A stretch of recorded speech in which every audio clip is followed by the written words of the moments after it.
Autour de moi, beaucoup de personnes, et notamment des gens de ma génération, disent souvent bah, le digital, c'est pas pour moi.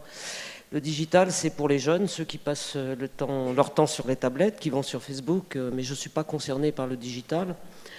C'est une grosse erreur parce que, en fait, sans que vous le sachiez, le digital améliore votre quotidien et améliore la gestion de votre maison. On a sur le territoire des entreprises qui ont déjà entamé leur virage digital et qui ont, grâce aux nouvelles technologies, apporté des solutions et notamment des solutions en direction de leurs clients et des relations et des services qu'ils peuvent offrir. Donc je vais inviter chacune des sociétés à nous présenter ce qu'elles font. Et vous verrez que non seulement ça vous concerne, mais en plus, c'est pourvoyeur de beaucoup d'évolutions et éventuellement d'emplois pour les jeunes. Alors on va d'abord donner la parole à monsieur Olivier Servoise, qui va nous présenter les projets de la société EDT. Olivier. Bonjour à tous.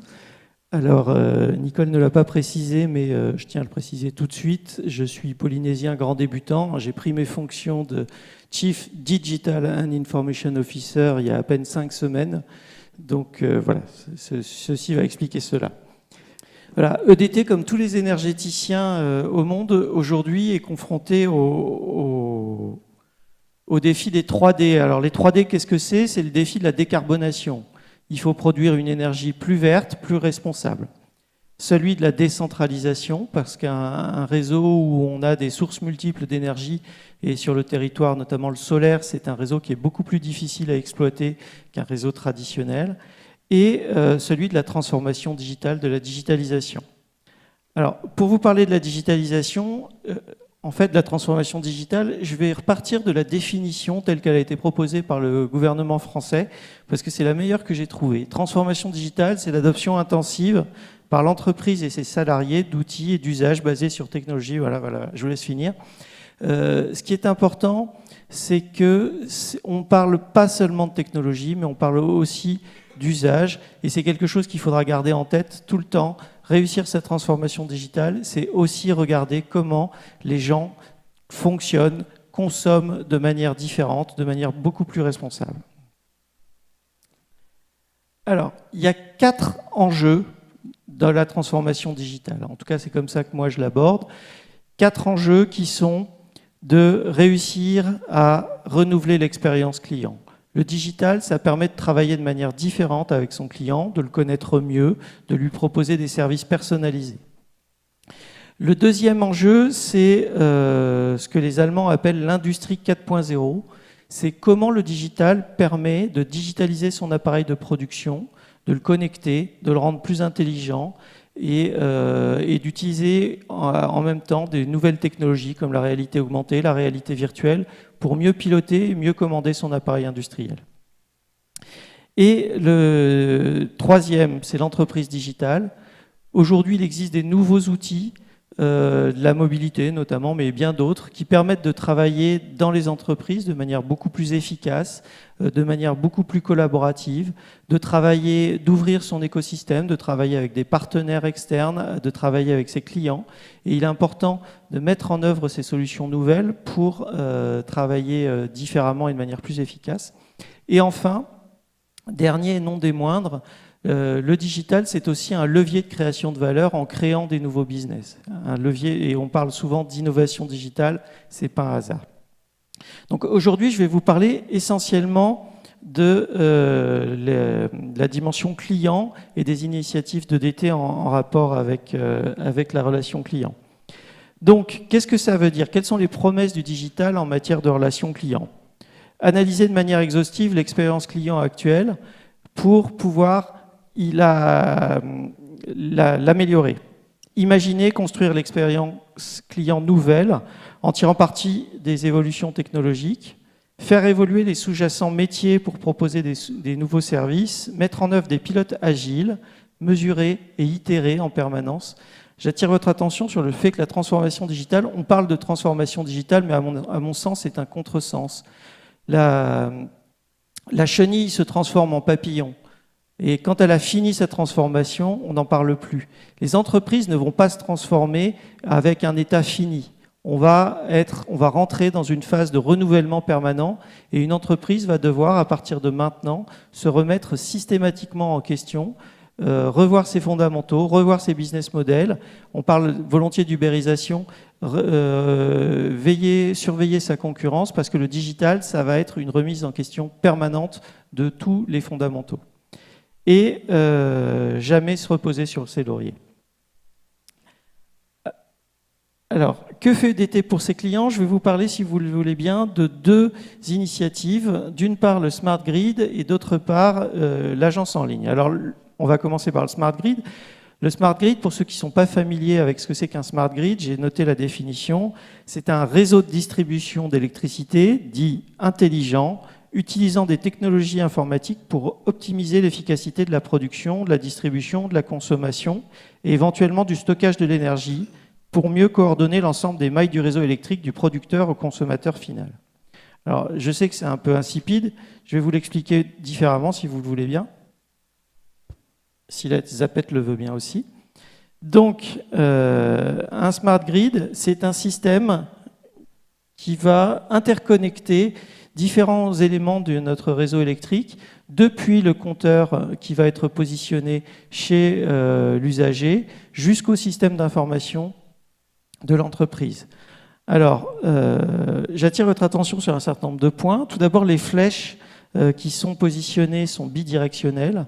Ce qui est très important, c'est que certes, le compteur va pouvoir remonter de l'information, notamment de l'information en temps réel, mais il va aussi pouvoir être télépiloté depuis EDT, voire depuis l'agence en ligne, pour que vous puissiez piloter directement votre consommation électrique. Et si le schéma tel qu'il est présenté peut paraître relativement simple, c'est un véritable défi technologique. Chaque élément en vert ou en bleu sur le schéma doit faire l'objet d'une étude technique, d'une étude économique, d'une étude, le mot a été prononcé tout à l'heure, d'une étude de sécurité. Et aujourd'hui, EDT est en plein dans cette phase d'étude pour identifier les différents éléments constitutifs de l'architecture globale du Smart Grid. Alors, vous allez me dire, Olivier, t'es gentil, tu nous as parlé de promesse client et tu nous montres un réseau industriel communicant. Elle est où la promesse client? Eh bien, la promesse client, elle est là. Le fait d'avoir un compteur communicant, c'est la possibilité de suivre en temps réel sa consommation. Donc, fini la fin des factures estimées. Maintenant, on va piloter en temps réel. On aura une vision en temps réel sur sa facture. On sera facturé au consommé. Et d'autre part, il y a des études qui montrent que si l'on est capable de surveiller en temps réel sa consommation, on n'a plus du tout cet effet boîte noire et on contrôle beaucoup mieux, on devient beaucoup plus responsable. Donc un Smart Grid, c'est un levier d'amélioration de sa consommation énergétique. C'est aussi pour l'usager la possibilité de gagner énormément de temps. Plus besoin d'aller en agence pour demander une augmentation de puissance, plus besoin de faire tout un tas de démarches. Il suffira d'appeler EDT ou de rentrer en contact avec EDT, excusez-moi, pour que ces gestes soient faits à distance. Donc, le digital, c'est la dématérialisation et c'est aussi le fait de faire disparaître tous ces gestes physiques que l'on faisait, aller en agence, appeler le téléconseiller. On va essayer de gommer tout ça pour rendre le système plus efficient et apporter des gains de temps aux clients.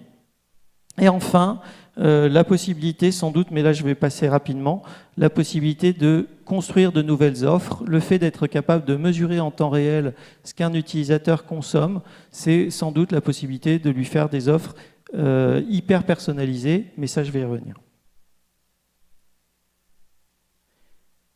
Deuxième initiative de DT, c'est l'agence en ligne. Alors, l'agence en ligne, c'est quelque chose qui existe déjà chez EDT. Nous sommes en train de la refondre complètement en incluant 3 dimensions. La première, et c'est très important, c'est le self-care. Aujourd'hui, en tant que métropolitain, je suis étonné par le fait que autant de Polynésiens viennent en agence EDT pour faire un certain nombre de gestes.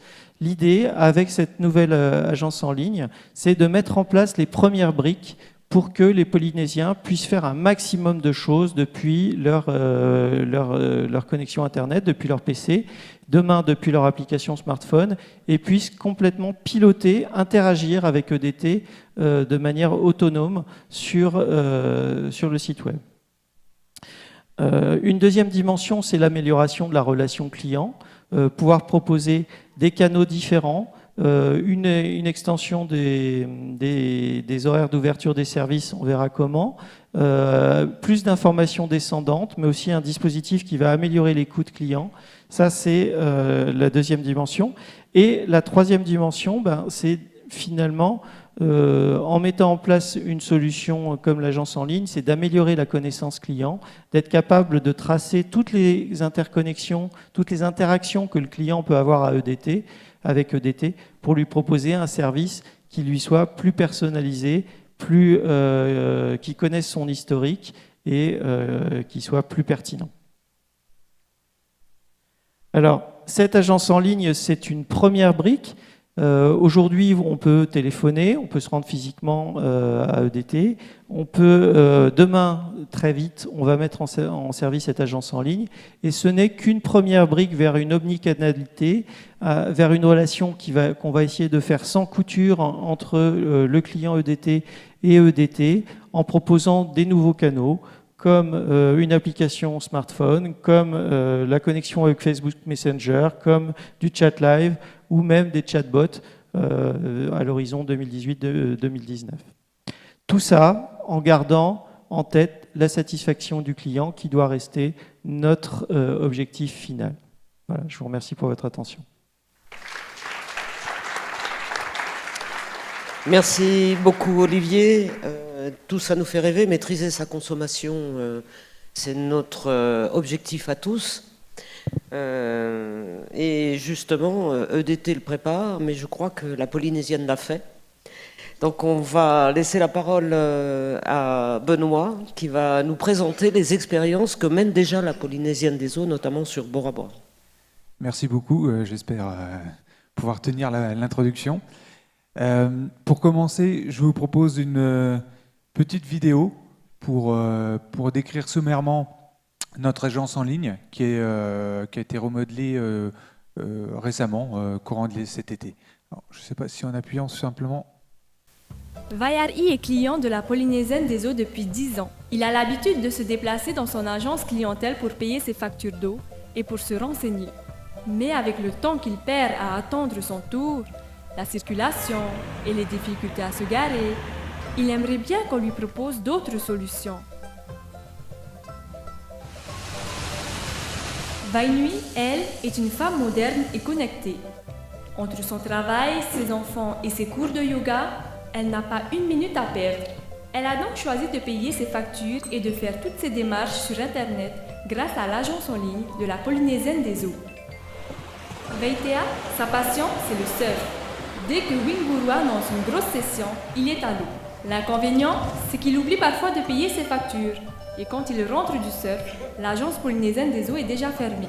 Heureusement, Veitea a souscrit au service gratuit de l'agence en ligne de la Polynésienne des eaux. Fini les relances et les frais de retard. Vaianu, elle, est retraitée. Elle a des difficultés à se déplacer et elle préfère de toute façon rester chez elle pour s'occuper de ses plantes. Et pour suivre sa consommation, elle aussi se sert de l'agence en ligne de la Polynésienne des eaux. D'ailleurs, elle remarque que ses plantes ont eu très soif ces derniers mois. Il faudrait qu'elle fasse attention à l'arrosage. L'agence en ligne de la Polynésienne des eaux est accessible depuis votre ordinateur, votre tablette ou votre smartphone, à votre rythme et selon vos besoins. Rapide, sécurisé, écologique. Et vous, quand rejoignez-vous l'agence en ligne ?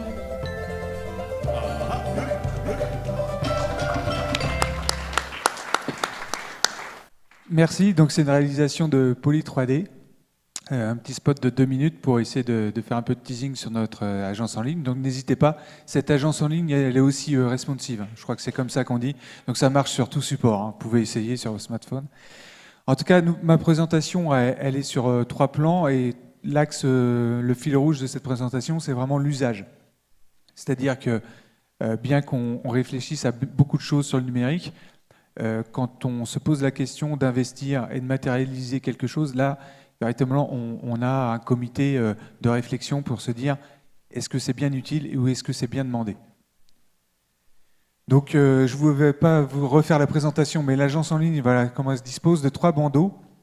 Un premier bandeau où on peut s'inscrire, un deuxième avec les personnages que vous reconnaissez qui rappellent les fonctionnalités, et un troisième bandeau pour lequel je vais m'arrêter un petit peu, avec notamment une des fonctions qui est très intéressante, le SMS Info.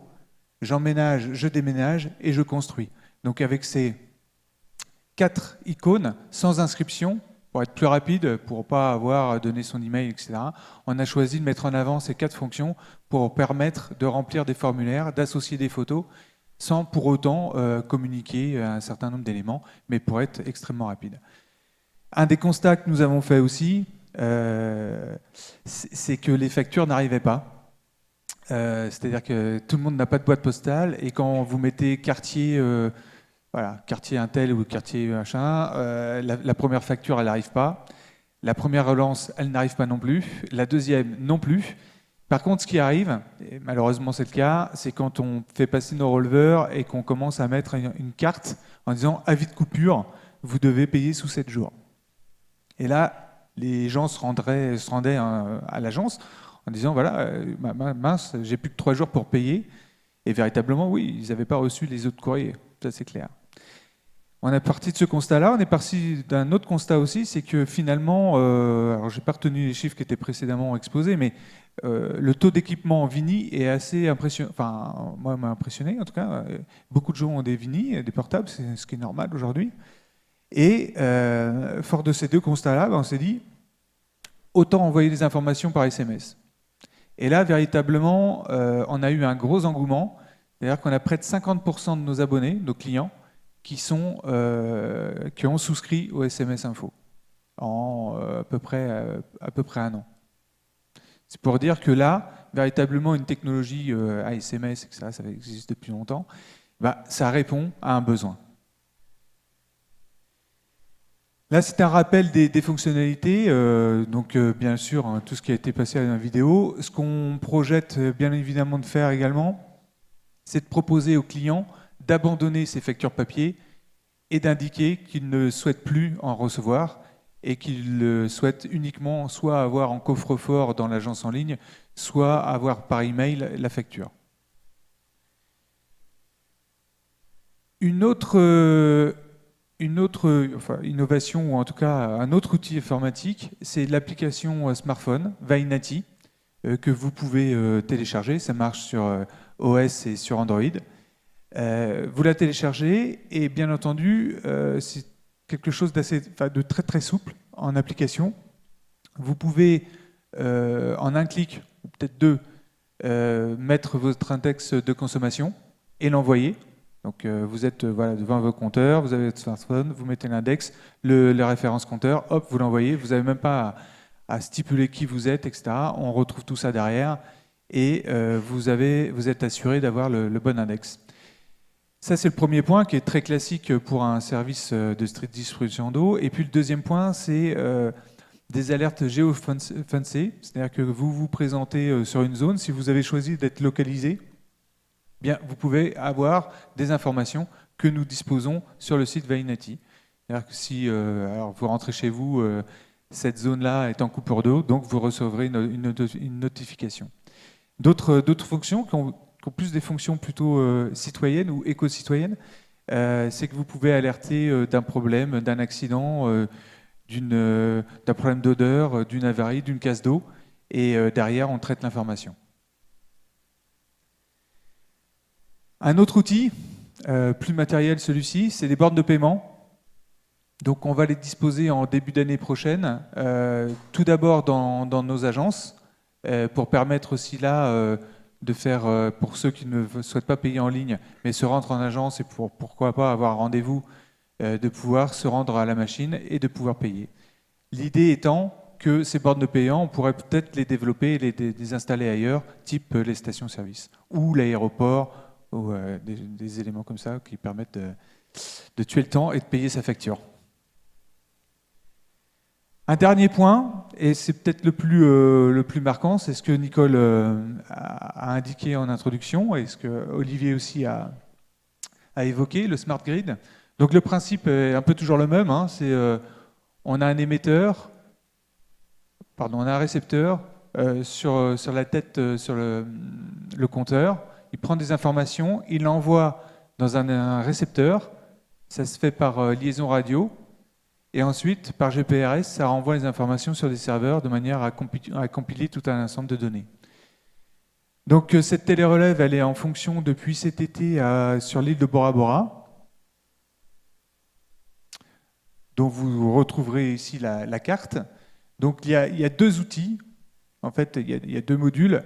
Il y a le premier module que je présente ici, c'est la vue supervision. Donc bien entendu, donc on parle de transformation. Alors, transformation ou renouvellement perpétuel, je ne sais pas, mais en tout cas, ce qui est sûr, c'est que pour l'agent qui était chargé de relever les compteurs, bah, son métier, il disparaît. Donc c'est aussi ça la réalité du numérique. Par contre, ce qui est vrai aussi, c'est qu'il y a un autre métier qui émerge, et notamment sur le plan numérique. Donc ce releveur, donc on essaye de, voilà, on l'associe, on le forme pour faire autre chose. Mais les électromécaniciens, les informaticiens, eux, ont un volet supplémentaire à traiter qui est la télérelève. Donc voici l'île. Donc en vert, vous avez tous les compteurs qui fonctionnent, et puis après, quand ça change du vert, ça veut dire qu'il y a des petits dysfonctionnements. Donc il y a un vrai travail, il y a une maintenance à faire derrière. Donc sur cette supervision, là c'est on va dire un client classique qui n'a pas de fuite. Parce qu'en fait, vous avez que deux couleurs. Hein. En vert, c'est le cumulé, et en bleu foncé, c'est la consommation du jour. Et on peut voir apparaître en bleu clair l'estimation de fuite. Donc là, typiquement, l'index, c'est 4 relevés par jour. Hein. Je ne sais pas si je vous l'ai dit, mais je vous répète. Donc véritablement, c'est suivi. Et là, on prend le débit minimum dans les 24 heures. D'accord ? Ça n'a pas de temps de 5 minutes, et après on multiplie de manière à pouvoir estimer la fuite qu'a ce client dans la journée. Donc vous voyez que là, véritablement, quand on a vu ça, on a tout de suite fait appel à nos agents et aller voir les gens sur place pour leur dire, écoutez, là vous avez 80% de votre consommation qui est liée à une fuite. Ça, c'est pour la vue supervision, et donc c'est dans le démarrage, tant sur le point de vue de la maintenance que sur l'accompagnement des consommateurs. Et ensuite, alors, bon, je vous rassure, c'est bien mieux sur l'ordinateur, sur un écran. Ça, c'est la vue du client. Donc, ici en bas, la consommation complètement répertoriée, mais ce n'est pas suffisant. Donc, bien entendu, on a développé un module qui est celui-ci. Et véritablement, donc, s'il commence à connaître sa consommation, il peut paramétrer des seuils. Si par exemple il est en arrosage, le week-end, il va dire non, j'arrose le week-end, donc je ne mets pas de seuil, ou j'en mets un assez haut. Et puis dans la semaine, normalement, entre telle heure et telle heure, j'ai une consommation qui est nulle, donc je dois avoir 0. Et puis il pourra reparamétrer par la suite aussi avec des paramétrages mensuels en disant ma consommation mensuelle, elle est de l'ordre de. Et s'il dépasse, alors là, et s'il a bien renseigné son compte, il a un texto qui lui dit « Attention, vous avez une consommation surélevée ».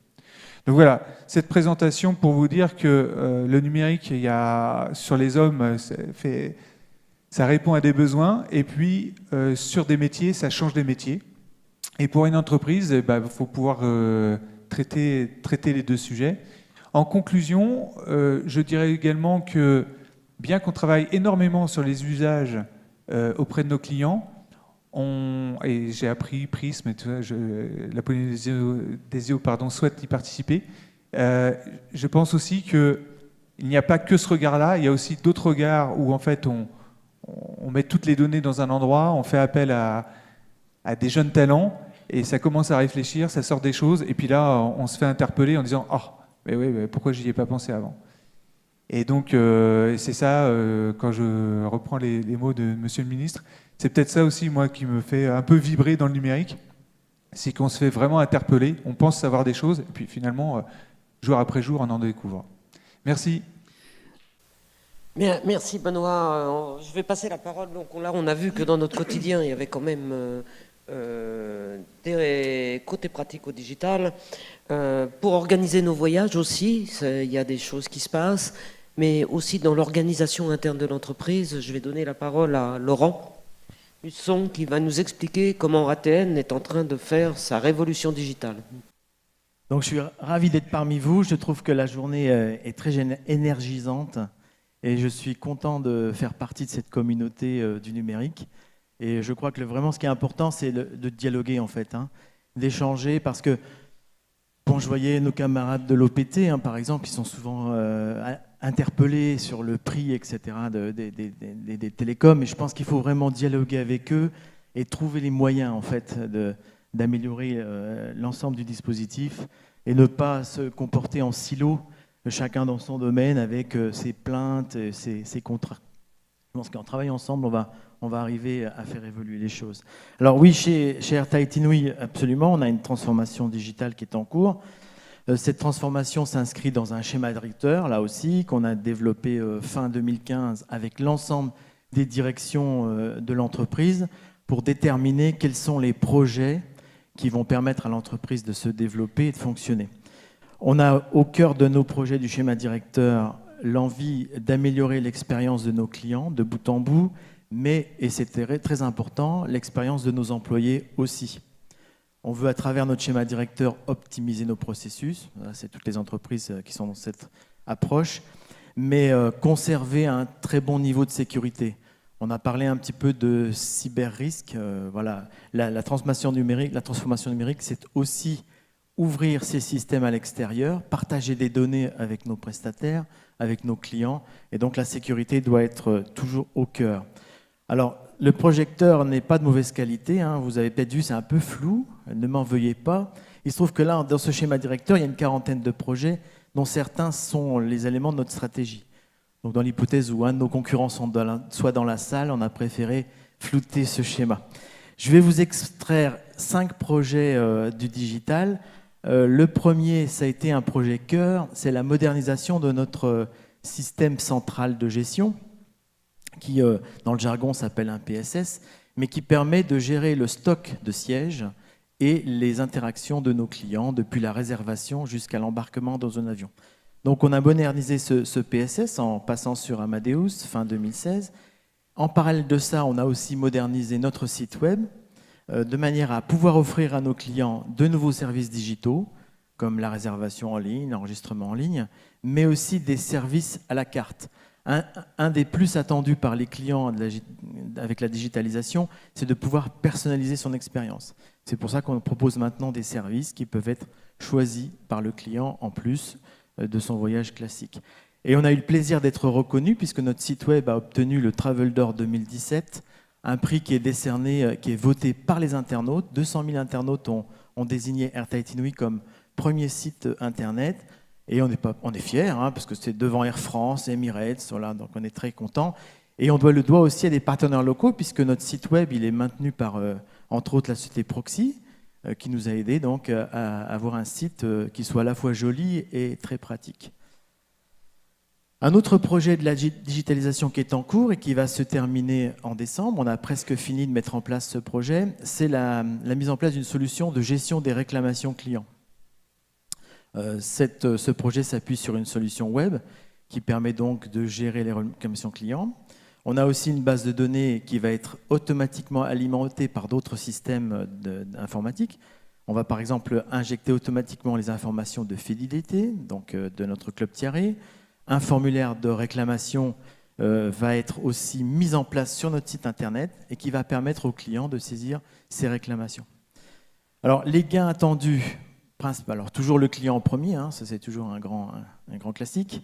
Le client va pouvoir bénéficier d'un système très simple pour saisir ses réclamations. Il va pouvoir faire son suivi de dossier en ligne. Et bien sûr, l'outil de saisie des réclamations est disponible 24 heures sur 24, 7 jours sur 7, dans plusieurs langues. En japonais, en anglais, en français, etc. L'expérience employée, elle est améliorée aussi. Pourquoi ? Parce que le système est beaucoup plus simple dans la mesure où la réclamation du client va être qualifiée automatiquement. Avant, il fallait vérifier le numéro de vol, la date, le nom du passager, il y avait des fautes d'orthographe, etc. Là, le système va automatiquement qualifier la réclamation. Donc l'agent va gagner un temps important. La sécurité, les compensations qui sont attribuées aux clients vont être calculées automatiquement et la validation va être aussi électronique. Et en quelques clics, l'agent est capable maintenant d'accéder aux données de la réclamation ou du client.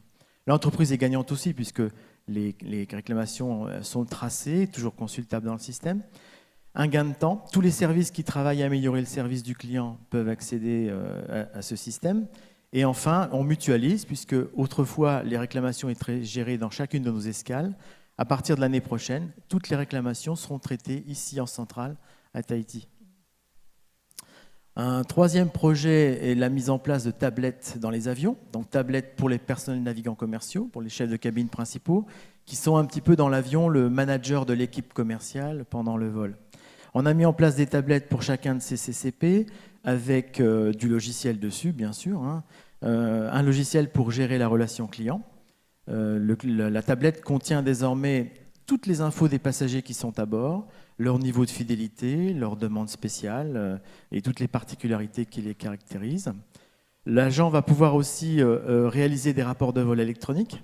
Imaginez que ces rapports étaient faits à la main et parfois mettez 6 jours pour revenir avec l'avion à Tahiti pour être traités. Et enfin, ces tablettes contiennent la documentation réglementaire nécessaire à la réalisation du vol. Les gains pour l'expérience client, le client va se sentir plus reconnu. Il va être reconnu par l'équipage lorsqu'il va monter à bord.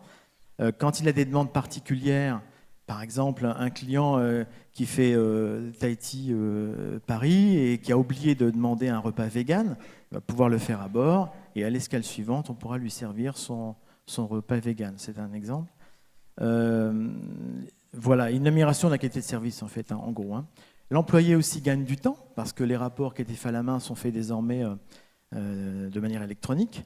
La sécurité avec la documentation qui doit toujours être à jour et une facilité pour accéder aux données des clients. L'entreprise, elle aussi, est gagnante avec des rapports beaucoup plus fiables et faciles à traiter. Imaginez les rapports qui sont faits à la main à 2 heures du matin en conditions turbulentes. Bon, la calligraphie n'est pas toujours au rendez-vous.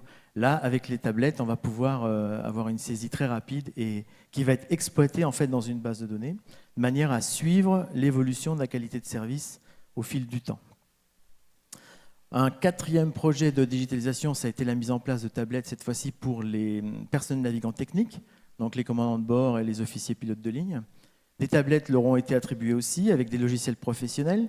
Ce sont des logiciels qui permettent de gérer, par exemple, d'améliorer la gestion de la consommation de carburant, suivre la météo aussi en vol.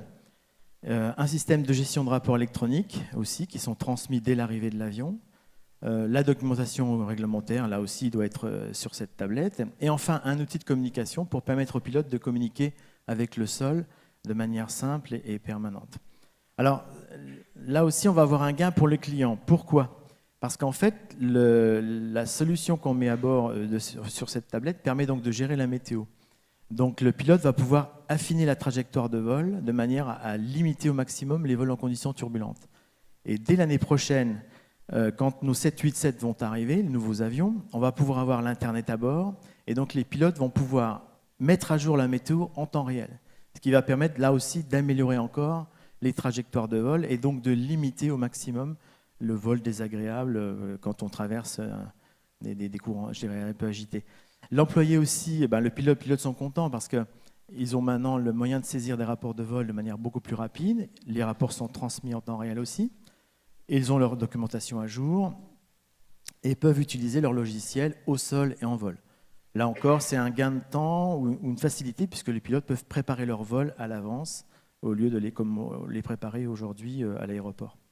Gain de temps pour l'entreprise avec un respect des obligations réglementaires. Vous savez que l'aviation est très contrôlée et donc on doit s'assurer que les pilotes ont toujours lu et accusé réception de la documentation qu'on leur envoie. Un gain de temps avec les communications avec les pilotes et enfin la sécurité liée aux gestions des rapports de vol électroniques. En tant que dernier projet, celui-là est un petit peu moins important que les autres, mais il m'a paru intéressant comme concept. C'est le concept d'appliquer les sites marchands dans le monde de l'entreprise. On a tous l'habitude de commander des articles sur les sites de e-commerce, mais on peut le faire aussi dans l'entreprise. Et là, on gagne du temps. Qu'est-ce qu'on a fait? En fait, on a utilisé un site, on va dire entre guillemets d'e-commerce, mais interne, pour gérer les uniformes. En effet, dans le mode classique, vous avez dans l'entreprise un stock d'uniformes et chacun vient chercher sa dotation de vêtements. Là, en fait, le personnel va pouvoir commander ses uniformes sur Internet avec un système de points et l'entreprise va donc surveiller les flux d'approvisionnement de manière relativement automatique. L'intérêt pour l'employé, c'est le gain de temps, parce qu'il n'a plus besoin de se déplacer pour aller commander son uniforme. Il va gérer lui-même ses mensurations, sa taille, etc. Et il va apprécier particulièrement la souplesse, parce qu'on va pouvoir lui permettre de personnaliser sa garde-robe. Alors c'est surtout pour les hôtesses, elles aiment bien pouvoir choisir un peu des couleurs assorties, on va dire, aux plus saillantes. Donc elles vont pouvoir faire ça avec le site. Et bien sûr, quand ils sont beaucoup en déplacement dans les escales, ils vont pouvoir le faire à toute heure du jour et de la nuit, puisque là, on n'a plus de notion d'horaire avec un site Internet. L'entreprise est gagnante puisqu'elle va pouvoir avoir une bonne traçabilité de ses commandes, un gain de temps pour ne plus avoir à gérer en centrale les commandes, et un gain financier important en mètres carrés aussi, puisqu'on va pouvoir réduire fortement le stock d'uniformes à Tahiti et dans les escales. Voilà, c'est les 5 projets que je voulais partager avec vous. 2018, là on va être un peu plus discret parce que on a quand même 2 axes principaux qui sont l'arrivée de la nouvelle flotte. Sont des avions très confortables, extraordinaires et en particulier très connectés. Donc ces avions vont changer complètement les conditions de travail. Par exemple, les mécaniciens vont être, en plus de leur clé à molette, dotés d'un laptop qui va leur permettre de faire la maintenance des logiciels qui sont embarqués dans l'avion. Donc un gros changement à conduire en interne. Mais aussi pour le client, parce que ce sont des avions qui vont être équipés avec Internet. Alors j'ai beaucoup aimé votre proposition, Monsieur le Ministre, d'avoir Internet à l'aéroport. Ça sera très apprécié par les touristes parce qu'ils ont l'habitude d'être complètement connectés. Et même, je dirais, ils sont perdus. S'il n'y a plus de connexion, là, c'est des fois la panique. Ils se sentent tout nus ou, je sais pas, ou la main coupée. Donc ils vont avoir Internet à bord. Et c'est vrai que s'il y a une continuité de l'Internet, ça sera extraordinaire pour eux. Et donc cet Internet à bord va modifier les usages de nos passagers. Et on va avoir aussi, on va leur mettre à disposition un système de divertissement qui sera connecté et qui offrira, j'espère, des fonctionnalités intéressantes pour nos clients. Le deuxième axe, pour nous, en 2018, ce sera celui d'enrichir la connaissance de nos clients. Vous savez qu'on a des clients très différents, de multiples cultures, multiples origines. Et donc, il faut qu'on apprenne à mieux le connaître. Le digital va nous aider. Et on aura donc des initiatives qui vont lui permettre aussi d'augmenter l'expérience client, de l'améliorer. Mais ce que je propose, c'est de venir vous en parler à la journée Smart Polynésia 2018, quand on aura mis en place ces projets. Voilà. Merci, Nicole. Merci beaucoup à nos intervenants. Merci également à Odile, alias Nicole, c'est mieux pour les intimes. Évidemment, Nicole Lévesque, qui est la directrice du cabinet du ministère en charge de l'économie numérique. Moi, j'aurais une question. Je peux ? Voilà, Bien sûr. D'abord, je voulais remercier ces messieurs qui nous font découvrir qu'en fait, non seulement le digital, c'est pas pour demain, pour les entreprises du Fénois, c'est aujourd'hui, mais qu'en plus, elles ont en fait des problématiques très proches. Et comme le faisait remarquer fort justement Laurent, on gagne beaucoup à discuter ensemble, à échanger sur nos difficultés et aussi sur nos projets pour trouver des synergies. Quelque chose qu'a dit Benoît tout à l'heure m'a interpellé. Il a dit qu'il y a des emplois qui vont disparaître à la Polynésienne des Eaux, mais il y en a d'autres qui vont apparaître. Et la question que je voulais poser à ces 3 messieurs, c'est dans vos entreprises respectives, quelles sont les perspectives en termes d'emploi numérique dans les années qui viennent ? En fait, ça se situe à 2 niveaux. que, comme vous le savez, Polynésienne des Eaux, c'est une filiale du groupe Suez. Donc, le groupe Suez a engagé depuis de nombreuses années une filialisation qui s'appelle Smart Center, qui est OPEC, et qui embauche régulièrement des informaticiens. Donc là, c'est véritablement quelque chose de continu. Des codeurs, des data scientists, enfin des profils comme ça, qui permettent d'élaborer des outils experts. Ce que j'espère, c'est que compte tenu des avantages avec la Polynésie, et notamment le décalage horaire, etc., c'est de pouvoir associer des services en passerelle entre l'Europe et la Polynésie. Moi, ça me paraît pertinent. Et ensuite, là, plus sur la Polynésie française, au niveau de la Polynésienne des Eaux, ce que je découvre, c'est que, en tout cas, dans nos profils de recrutement, ça devient une nécessité tout de même de maîtriser l'informatique. Ne serait-ce que pour les agents de terrain. Aujourd'hui, les agents de terrain, auparavant, ils avaient des papiers, des plans papier, etc. Maintenant, c'est des tablettes. Il y a des tutoriels, etc. Mais véritablement, il y a des choses à faire sur le plan numérique pour lesquelles ils doivent être formés. Alors, s'ils ont un certain nombre d'acquis auparavant, c'est bien mieux. Donc, dans les profils des jeunes recrues, c'est pratiquement naturel. Et puis, sur les plans de la chargée de communication aussi, sur le métier de la communication, plus ça va, plus je vois que le besoin est quand même d'avoir un chargé de communication qui maîtrise les outils informatiques, qui va même un peu plus loin. Et là, les faits, on parlait de chatbot, voilà, on s'y lance. Donc soit on va recruter quelqu'un pendant un certain temps pour élaborer le chatbot, soit finalement par la chargée de communication par elle-même va réussir à le faire. Mais voilà, en tout cas, c'est des choses donc au niveau de la maison mère qui est complètement ancrée, et après dans les filiales qui apparaissent de plus en plus prégnants dans le travail de routine. Alors, moi, Nicole, si tu le permets, je ne vais pas tout à fait répondre à ta question. Je pense qu'en termes d'opportunités, le numérique, ça ancré aussi à l'extérieur de l'entreprise. J'avais l'habitude de dire en métropole aucune entreprise n'est une île. Alors, j'en goûte toute l'ironie aujourd'hui. Une entreprise, aujourd'hui, à l'ère du digital, elle va vivre connectée à son écosystème. Elle va avoir de plus en plus de besoins. Ces besoins, elle va trouver des solutions en mobilisant ses collaborateurs, en les formant. C'est quelque chose qu'on a déjà commencé à EDT, mais il faut aussi aller chercher de la ressource, de la compétence et surtout des idées et de la créativité. Bonjour. À l'extérieur de l'entreprise, auprès de jeunes entrepreneurs, auprès de jeunes codeurs qui vont venir en maîtrisant des nouvelles technos. Benoît a parlé de data science, c'est vachement important. Aujourd'hui, c'est un levier colossal de productivité pour les entreprises. Donc, voilà, une entreprise qui amorce sa transformation digitale, elle ne peut le faire qu'avec la constitution d'un écosystème lui aussi digital et lui aussi dynamique. En ce qui nous concerne, on a régulièrement des besoins qui vont évoluer. Je pense qu'on aura des besoins en termes d'analyse de données, parce qu'il va falloir... Le digital, c'est aussi personnaliser le traitement de notre activité avec nos clients, mais parfois même, on voit certaines grosses firmes de digital qui vont personnaliser jusqu'à l'individu.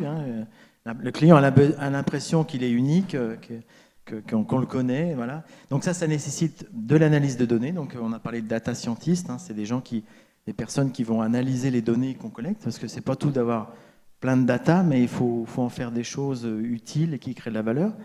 Et d'autre part, nous, on va avoir besoin d'informaticiens qui sachent intégrer des systèmes entre eux. C'est-à-dire qu'on ne peut pas tout redévelopper, en fait. On ne peut pas réinventer le fil à couper le beurre, je dirais. Donc, voilà, il y a des applications qu'on loue ou qu'on achète, parce qu'il y a des grands spécialistes, comme Amadeus, qui sont, par exemple, on ne va pas recréer Amadeus, ça serait beaucoup trop coûteux et trop lent. Donc, on va acheter, louer des logiciels. Par contre, on va avoir besoin d'informaticiens pour intégrer ces logiciels entre eux, c'est-à-dire créer les passerelles des données entre ces différents systèmes pour les rendre plus intelligents. Bonjour, je suis Caroline Bouffaron, je suis ingénieure chez Thales. Et aujourd'hui, je suis porteuse d'un projet dans le numérique. Donc j'ai envie de créer mon entreprise. Et vous parliez donc d'écosystèmes, que l'entreprise doit s'ouvrir sur des projets à l'extérieur.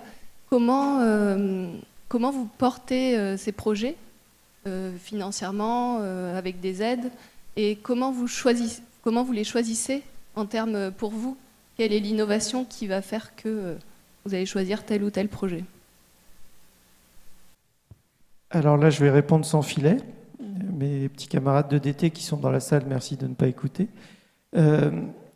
En fait, il y a deux manières de choisir Alors, sur la dimension accompagnement, il y a moyen de devenir partenaire, mais ça, c'est quelque chose que je ne maîtrise pas, donc je ne vais pas m'étendre. Mais sur la manière de retenir une start-up qui arrive avec un projet innovant, il y a deux manières de la retenir. Soit la start-up, elle va arriver avec un alignement parfait avec la stratégie de l'entreprise. Si aujourd'hui, par exemple, j'ai mentionné le Smart Grid, si demain tu arrives en me disant, ben voilà Olivier, j'ai trouvé un moyen de connecter tes compteurs communicants en bypassant l'OPT et pour 2 fois moins cher, excusez-moi, je t'ouvre en grand ma porte. Ça, c'est la première solution. Et la deuxième solution, c'est que Henry Ford disait si j'avais écouté mes clients, j'aurais construit des chevaux qui vont plus vite. Si tu es capable de m'apporter un éclairage nouveau sur mon métier, sur quelque chose que je fais au quotidien, de m'ouvrir une porte pour me permettre de créer, de générer de la valeur pour moi en direct ou pour mes clients, bah, bien entendu que tu es la bienvenue. Moi, je voudrais revenir à un sujet plus terre à terre, c'est les objets connectés. Donc, vous savez que les objets connectés, donc que ce soit la Polynésienne des Eaux chez ETT, c'est un sujet qui est particulièrement sensible au niveau de la CNIL. Alors, je ne vous ferai pas l'injure de vous demander si vous avez fait une déclaration à la CNIL, ce qui a dû être fait. J'aurais 2 questions. Savoir, au niveau des particuliers, est-ce que vous avez senti une réticence, puisque un compteur connecté permet d'avoir l'environnement sur la famille, la composition, la consommation, etc. Et deuxièmement, j'aimerais savoir, en ce qui concerne la gestion des fichiers, est-ce que vous avez mis en place une sensibilisation particulière de vos agents, en leur faisant signer également, en leur expliquant la loi et en leur faisant signer un engagement de confidentialité au regard de la CNIL, bien entendu, compte tenu de l'usage qui peut en être fait. Si je me permets de vous poser cette question, c'est qu'il y a 3 semaines, j'étais à une réunion et mon voisin de droite m'avouait qu'il avait vendu, il y a 3 ans, un fichier de 10 000 personnes en Polynésie, un fichier de 10 000 personnes pour 100 000 francs pacifiques. Alors, pour la Polynésienne des Eaux, c'est assez simple. Pour le distributeur d'eau, tout ça est régi depuis longtemps par la CNIL, c'est-à-dire que les fichiers clients, on n'en est pas propriétaire, hein. Le propriétaire, c'est la collectivité, on en est juste gestionnaire. Et donc, on est clairement identifié en tant que tel. Et la télérelève amène quoi ? Elle amène simplement un nombre de données supplémentaires, des index supplémentaires. Donc, on en avait 2 par an, désormais on en a 4 par jour. Donc en fait, la déclaration sur la CNIL ne change en rien. Ça, c'est le premier point. Le deuxième point, c'est que la technologie qui a été choisie par la Polynésienne des Eaux, c'est les fréquences radio propriétaires en 169 MHz.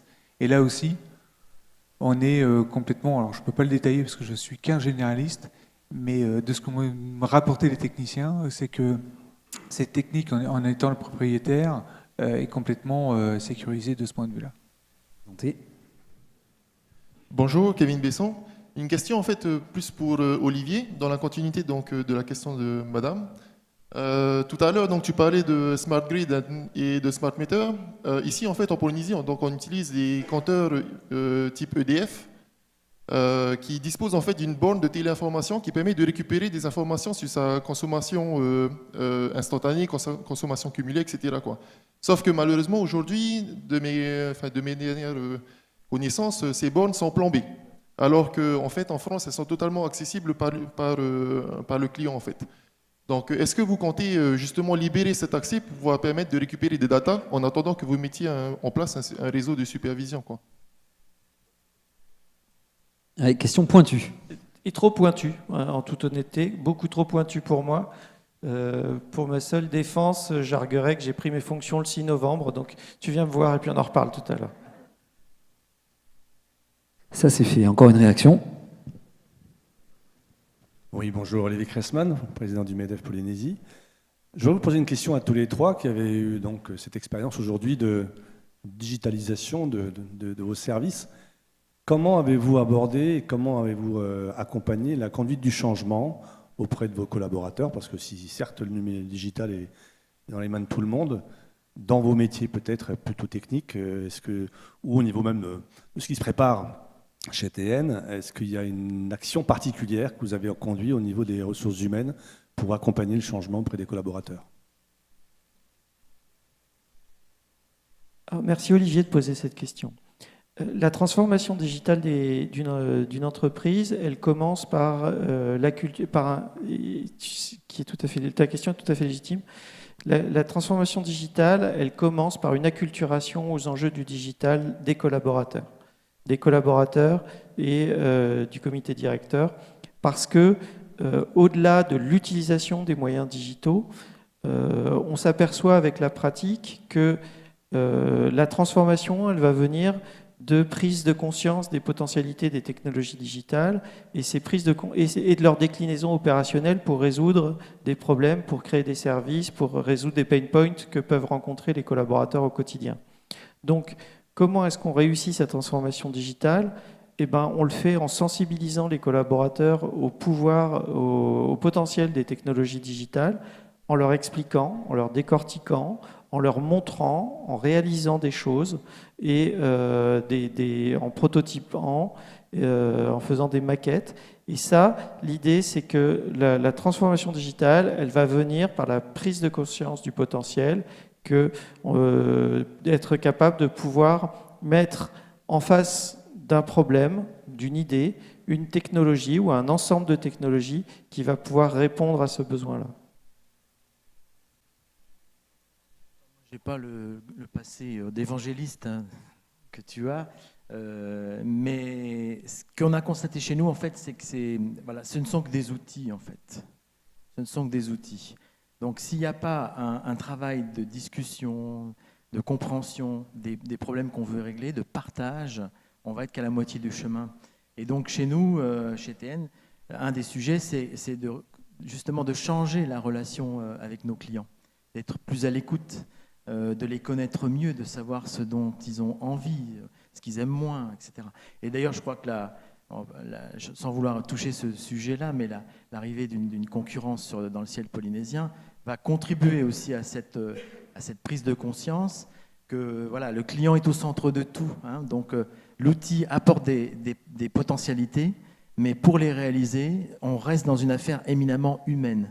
C'est-à-dire que le digital sans l'humain n'est rien pour moi, dans la mesure où ce ne sont que des outils qu'on utilise ou pas, ou qu'on utilise bien ou qu'on utilise mal, ce qui est encore pire que de peut-être pas les utiliser. Donc nous, on a beaucoup travaillé en collaboratif, donc des ateliers avec les post-it, brown paper, etc., pour que l'ensemble des acteurs concernés par un sujet soient présents pour discuter. Par exemple, sans vouloir déflorer 2018, on est en train de réfléchir à une application mobile aussi. Mais cette application mobile, on va la designer avec l'ensemble des services qui touchent le client, au sol, en vol, après le vol, etc. Donc, beaucoup de travail de discussion sur la définition de ce qu'on veut faire, et après, beaucoup de training, la communication. On prend le temps de donner du sens aussi aux différentes personnes qui sont impliquées, qui vont utiliser les solutions.